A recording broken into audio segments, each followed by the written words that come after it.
నడిగడ్డ హక్కుల పోరాట సమితి ఆధ్వర్యంలో ఆయా పాఠశాలలు సందర్శించే కార్యక్రమంలో భాగంగా కేటీ దొడ్డి మండలం ఇరికిచేడు గ్రామంలో ఉన్నాం. ప్రస్తుతం ఇక్కడ మన దగ్గర ఇరికిచేడు గ్రామస్తులు ఉన్నారు, అట్లాగే ఇక్కడ 10వ తరగతి చదువుతున్నటువంటి విద్యార్థులు ఉన్నారు. ప్రధానంగా ఇప్పుడు ఇక్కడ పిల్లలు కూర్చున్నటువంటి ఏదైతే ప్లేస్ ఉన్నదో ఈ ప్లేసు రోడ్డు. ఇది రోడ్డు. ఇప్పుడు ట్రాక్టర్ కానీ జేసీబీ కానీ లేకపోతే ఇంకోటి కానీ వస్తే కనుక ఎద్దుల బండి కానీ ఇంకేం వచ్చినా కూడా వీళ్ళు లేచిపోవాల్సినటువంటి పరిస్థితి ఉన్నది. చాలా ఇరుకుగా ఉంది. ప్రైమరీ స్కూళ్ళ లోపల 260 మంది విద్యార్థులకు గాను కేవలం 2 టీచర్లటువంటి పరిస్థితి ఉంటే, మరొక వైపు ఏమో ఈ మెట్ల కింద వంట చేస్తున్నటువంటి పరిస్థితి. వంటశాల వంట రూములు లేకుండా మెట్ల కింద ఓపెన్ ప్లేసుల లోపల ఇక్కడ కానీ అక్కడ ప్రైమరీ స్కూళ్ళ లోపల మురికి కాలువ దగ్గర కూడా ఓపెన్ ప్లేసుల లోపల వంట చేస్తున్నటువంటి పరిస్థితి ఉన్నది. మరొక వైపు ఏమో ఇక్కడ ఉన్నటువంటి విద్యార్థులకు బాత్రూములు లేక బయటికి వెళ్ళాల్సిన పరిస్థితి ఉన్నది. ఒక బాత్రూమ్ చిన్నగా కట్టినారు, అది హై స్కూల్ పిల్లలు పోతారు, 10th క్లాస్ పిల్లలు పోతారు, మిగతా పిల్లలందరూ బయటికి పోతున్నారు. బయటికి వెళితే తల్లిదండ్రులకు ఒక భయం. ఎందుకోసం అంటే బయటనే పక్కనే చెరువు ఉన్నది, చుట్టూ కంపౌండ్ లేదు. కంపౌండ్ శాంక్షన్ అయినప్పుడు ప్రతిసారి కూడా ఇక్కడ ఉన్నటువంటి గ్రామస్తులు ఎందుకోసం ఇక్కడ ఇండ్లు ఉన్నాయి, వీళ్ళే ఈ స్కూల్కి స్థలం ఇచ్చినారు. మరి ఇచ్చినప్పుడు మాకు దారి చూపించండి అని వాళ్ళు అంటున్నారు. ఇక్కడ ఉన్నటువంటి ఇంత ఇరుకున పిల్లలకు ఆడుకోవడానికి ఓపెన్ ప్లేస్, ఆడుకోవడానికి ప్లేస్ ఉన్నదారా? ఆడుకోవడానికి జాగా ఉన్నదా? ఆడుకోవడానికి కానీ ఆట పోటీలకు కానీ. ఎందుకోసం అంటే విద్యార్థులకి వ్యాయామం చాలా ముఖ్యము, ఫిజికల్ ఫిట్నెస్ కూడా అంతే అవసరము. కానీ ఎలాంటి ఆటలు లేకుండా విద్య నెత్తికెక్కనటువంటి పరిస్థితి ఉంటుంది. మరి ఒకవైపు ఈ రకమైన ఇబ్బంది, గ్రామస్తులేమో ఇక్కడ మాకు ఇరుకున ఉన్నది, మొత్తం కూడా ఇక్కడ హై స్కూల్కి ఉండాల్సినటువంటి ఫెసిలిటీస్ ఇక్కడ లేవు, ఇది బయటికి తరలిస్తే కనుక బాగుంటుందని చాలా మంది అభిప్రాయం అంతేనా? అందరూ ఇదే పరిస్థితి. మరొక వైపు ఏమో మా ఊరికి బస్సు లేదు, బస్సులు లేకుండా టీచర్లు వాళ్ళ బండ్ల మీద రావాల్సిన పరిస్థితి, ఎవరు ఇక్కడ వర్క్ చేయడానికి ఇంట్రెస్ట్ లేని పరిస్థితి, బస్సు లేకుండా కూడా ఇబ్బందులు పడుతున్నటువంటి పరిస్థితి ఉన్నది. 6 ప్రైవేట్ స్కూళ్ళ బస్సులు ఇక్కడ కరెక్ట్ ఫెసిలిటీస్ ఉండి మంచిగా కనుక స్కూల్ తరగతి మంచిగా నిర్మాణం ఉండి అన్ని సబ్జెక్ట్ చెప్తున్నటువంటి ఉపాధ్యాయులు కనుక ఉంటే కనుక ఈ 6 బస్సులు రావు. ప్రైవేట్ స్కూళ్ళ లోపల చేర్పించే బాధ్యత కూడా తప్పదు. దిగువ మధ్యతరగతి వాళ్ళు, పేదవాళ్ళు పిల్లల్ని చదివించుకోవాలనేటువంటి ఇంట్రెస్ట్తో అప్పులు చేసి ప్రైవేట్ స్కూల్లో చదువుకుంటున్న పరిస్థితి ఉన్నది. దౌర్భాగ్యం. ఎందుకోసం అంటే ఇక్కడ చదివించాలనే ఉంది, బయట ఆ తాహతు లేదు. కానీ ఇక్కడ పంపిస్తే పిల్లోడు ప్రాణంతో ఉంటాడో లేదో, పోయి ఆ నీళ్ళలో పడతాడో తెలియదు. బయటికి బాత్రూమ్ అని పోతే బయట కట్టలు నీళ్లు ఈ కంపౌండ్ దాటితే కంపౌండ్ లేదు, చుట్టూ రక్షణ లేనటువంటి పరిస్థితి ఉన్నది. ఒకవైపు ఏమో 6 శాంక్షన్డ్ పోస్టులే ఉన్నాయి. ఇక్కడ 10వ తరగతికి గాను 6 శాంక్షన్డ్ పోస్టులు ఉన్నాయి. ఫిజికల్ టీచర్ లేడు, మ్యాథ్స్ టీచర్ లేడు. మ్యాథ్స్ టీచర్ లేకుండా వీళ్ళే ఒక టీచర్ పెట్టుకున్నటువంటి పరిస్థితి ఉన్నది. ప్రైమరీ స్కూల్లో మాత్రము కేవలము 2 టీచర్లు ఉన్నటువంటి పరిస్థితి ఉన్నది. ఇక్కడ ఓపెన్ ప్లేస్ లేక మొత్తం తరగతి ఇక్కడ ఏదైతే దారిలోనే పిల్లలు కూర్చున్నటువంటి పరిస్థితి ఉన్నది. మేము ఇప్పటికైనా కూడా ఇక్కడ ఉన్నటువంటి జిల్లా కలెక్టర్ గారు కానీ విద్యాశాఖ అధికారులు కానీ వెంటనే స్పందించి ఈ ఊరిపైన ప్రత్యేక శ్రద్ధ పట్టాల్సిన అవసరం ఉన్నది. గట్టు కేటీ దొడ్డి మండలాలు విద్యాపరంగా అత్యంత వెనుకబాటుతనానికి గురైనటువంటి పరిస్థితి ఉన్నది. వెంటనే అధికారులు దృష్టి సారించాల్సి. ఎందుకోసం అంటే ఇక్కడ అందరూ కూడా వలస వెళ్తున్నటువంటి పరిస్థితి, తల్లిదండ్రులు కష్టం చేస్తే కూడా వాళ్ళ కడుపు నిండని పరిస్థితి ఉన్నది. కాబట్టి వెంటనే అధికారులు చర్యలు తీసుకోవాలా. నడిగడ్డ హక్కుల పోరాట సమితి ఆధ్వర్యంలో పెద్ద ఎత్తున కూడా అధికారులపైన ఒత్తిడి తీసుకొస్తాం. అవసరమైతే రాష్ట్ర ఉన్నతాధికారుల దృష్టికి కూడా తీసుకెళ్తాం. ఇక్కడ ఈ హై స్కూల్ని బయటికి తరలించి ఒక ఓపెన్ ప్లేస్ లోపల ఒక 4 ఎకరాల లోపల కనుక కట్టగలిగితే పిల్లలు ఆడుకోవడానికి జాగా ఉంటుంది, తరగతి గదులకు ఉంటుంది. ఇది ఓన్లీ ప్రైమరీకి సరిపోయే స్కూల్. వంట గదులకు కూడా వర్షం పడితే వర్షంలోనే వంట వండాల్సిన పరిస్థితి ఉన్నది. అంతేనా?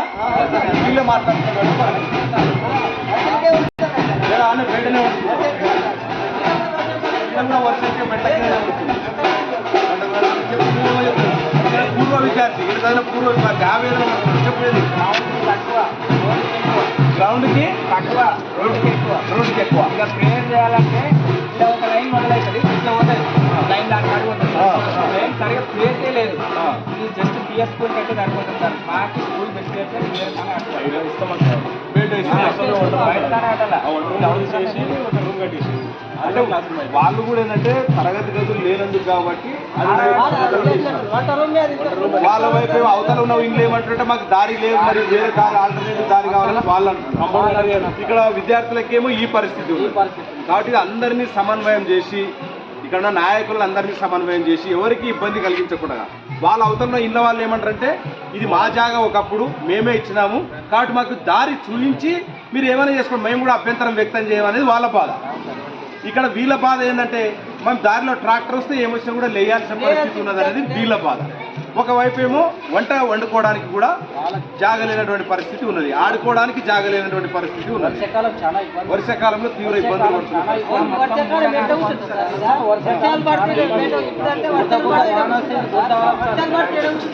మొత్తం అటువైపు వెళ్తే మొత్తం దుర్గంధం, మొత్తం ఆన్నే టాయిలెట్, మొత్తం కనీసం ఆ ఫెసిలిటీస్ లేక ఆ చుట్టుపక్కల ఇళ్ళ వాళ్ళకి కూడా ఇబ్బంది ఆ స్మెల్కి, ఆ వాసనకి. అక్కడేమో ఎందుకోసం 10వ తరగతి వరకు ఉన్నారు పిల్లలు, ఆడపిల్లలు కూడా పెద్దగా ఉంటారు కానీ ఒక సెక్యూరిటీ లేనటువంటి పరిస్థితి ఉన్నది, కాంపౌండ్ లేని పరిస్థితి ఉన్నది. కలెక్టర్ కనుక ఈ గ్రామంకి వచ్చి దీన్ని సందర్శిస్తే, ఈ స్కూల్ సందర్శిస్తే వాస్తవ పరిస్థితులు తెలుస్తాయి. కలెక్టర్ గారు కూడా ఈ గ్రామానికి రావాల్సిన అవసరం ఉన్నది. మేము కూడా కలెక్టర్ గారు ఇక్కడికి రావాలని మేము కూడా వెళ్ళి ఆహ్వానిస్తాం.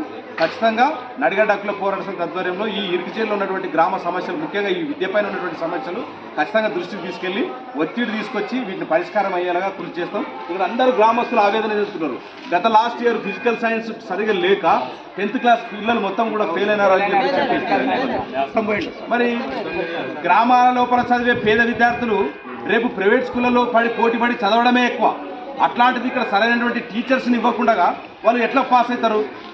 ఒకవైపు ఏమో కలలు కలండి అని చెప్తారు, ఐఏఎస్ కావాలా, ఐపీఎస్లు కావాలా, డాక్టర్లు కావాలా, ఇంజనీర్లు కావాలని కింద కులాలకు కానీ కింది వర్గాలకు కానీ పేద విద్యార్థులకు కానీ హక్కులు లేవా? ఉంటాయి. రాజ్యాంగం కల్పించినటువంటి ఉచిత నిర్బంధ విద్య హక్కు అనేది ఇక్కడ ఇర్చేడ్ గ్రామంలో అమలు కావడం లేదని చాలా స్పష్టంగా అర్థమవుతా ఉన్నది. కాబట్టి వెంటనే అధికారులు స్పందించాల్సిన బాధ్యత ఉన్నది. ఇక్కడ మనం 10th క్లాస్ పిల్లలు ఉన్నారు, ఒకసారి వాళ్ళతో మాట్లాడితే కూడా తెలుస్తాయి. ఎంతమంది ఉన్నారు 10th క్లాస్లో? ఎంతమంది? 30. అన్ని సబ్జెక్టులు జరుగుతున్నాయా? జరుగుతలేవా? మ్యాథ్స్ జరగని చెప్పండి. మ్యాథ్స్ జరుగుతుందా? తెలుగు జరుగుతుందా? చెప్పు. ఇంగ్లీష్ జరుగుతుందా? ఫిజికల్ సైన్స్ జరుగుతుందా? సోషల్ జరుగుతుందా? అన్ని జరుగుతున్నాయి అంటున్నారు. మ్యాథ్స్ పోస్ట్ లేదు ఇక్కడ, ఎవరో వాళ్ళ గ్యారంటీ చెప్తుంది.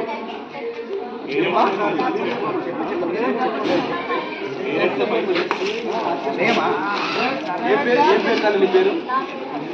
ఐశ్వర్య. ఇక్కడ మ్యాథ్స్ ఎవరు చెప్తున్నారు? గవర్నమెంట్ టీచర్ అయినా? మీరే పైసలు అంటే మీరంటే మీ తల్లిదండ్రులు పేరెంట్స్ ఇచ్చి తీసుకున్నారు. ఇక్కడ ఐశ్వర్య ఒక్కొక్కరు మీరు ఇచ్చినారా? విద్యార్థులే ఒక్కొక్కరు 500 రూపీస్ అమౌంట్ వేసుకొని ఇట్లా చేస్తున్నారు. అంటే సార్ ఇప్పుడు నిన్న విద్యా వాలంటీర్ లోపల ఇప్పుడు శాంక్షన్ అయినా సార్? ఇప్పుడు ఇక్కడైతే ఈ టీచర్ లేడు, మీరే ఒక్కొక్కరు 500 వేసుకొని వాళ్ళే ఒక టీచర్ పెట్టుకుని వాళ్ళే విద్య నేర్చుకునే పరిస్థితి ఉంది.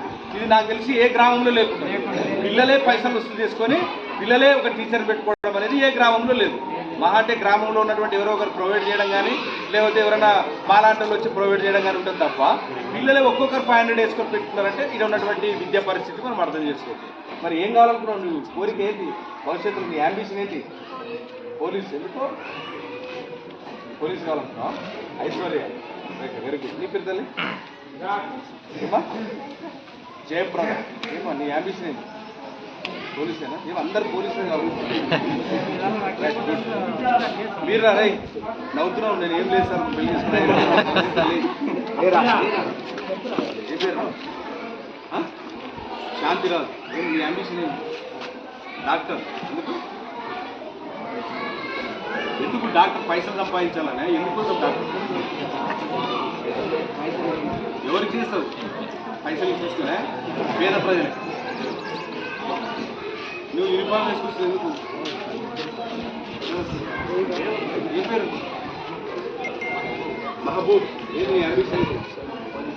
పోలీస్. ఓకే. ఏ అంబిషన్? పోలీసే. విద్యలో పోలీసు లేకపోతే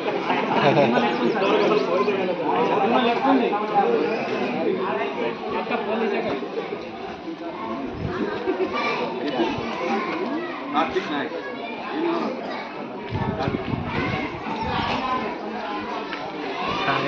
కలెక్టర్ కావాలనుకున్నారు. ఎవరు అనుకున్నారు? నువ్వు అనుకున్నావు కలెక్టర్ ఒక్కసారి వదులుకొస్తే అనిపిస్తుంది నేను కూడా ఇట్లా కలెక్టర్ కావాలని కలెక్టర్ ఇది పరిస్థితి. ఒకరు డాక్టరు, ఒకరేమో ఐఏఎస్, మరొకరేమో పోలీస్ ఆఫీసరు, రకరకాలుగా వీళ్ళ కళలేమో ఉన్నాయి. కానీ వీళ్ళు కళలు అంటున్నారు, కానీ ఆ కళలను సాకారం చేసే దిశగా ప్రభుత్వాలు సహకరించడం లేదు, పాలకులు సహకరించడం లేదు. విద్యను అందించాల్సినటువంటి పాలకులు నిమ్మకు నీరెత్తినట్లు ఉండబట్టే ఇట్లాంటి గ్రామాలు, ఇట్లాంటి మండలాలు ఇంకా గద్వాలు నియోజకవర్గంలో ఉన్న పరిస్థితి ఉన్నది.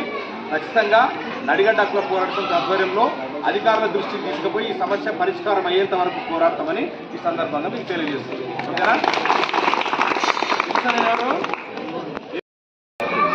రెండోది బాత్రూంలో ఇష్యూ ఉన్నది బాగా.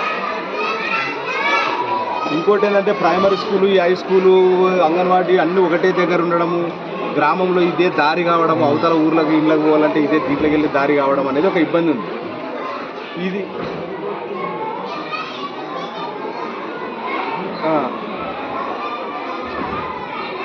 ఇప్పుడు వీళ్ళు ఏమంటారు సార్ అంటే, ఇక్కడ గ్రామస్తులు కూడా చదువుకున్న యువత అందరు ఉన్నారు. వీళ్ళు ఏమంటారు అంటే, సార్ ఒకసారి దృష్టి పెడితే ఊరి బయట అసైన్డ్ భూమి ఉన్నది అంటున్నారు. ఎన్ని ఎకరాలు ఉందట సార్?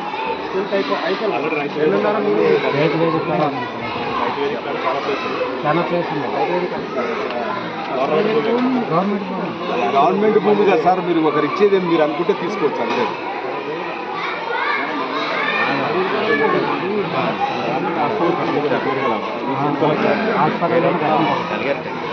ఖాళీ ప్లేస్ మేము పెట్టేస్తాం సార్, మేము కూడా వస్తాము. మేము ఒక అప్లికేషన్ పెట్టిస్తాము. కలెక్టర్ గారి దృష్టి నేను కూడా తీసుకుపోతాం. మీరు ఒక 6 రోజుల్లో రిటర్న్ అయ్యి ఉన్నది కాబట్టి ఒక్క ఊరికి న్యాయం చేసుకుంటే మీరు మిమ్మల్ని గుర్తించుకుంటారు. మీ గురించి తెలుసు సార్, అందుకోసమే మీకు రిక్వెస్ట్ చేస్తున్నాం. బాగా ఉన్న సమస్య అయితే బాగా ఉన్నది.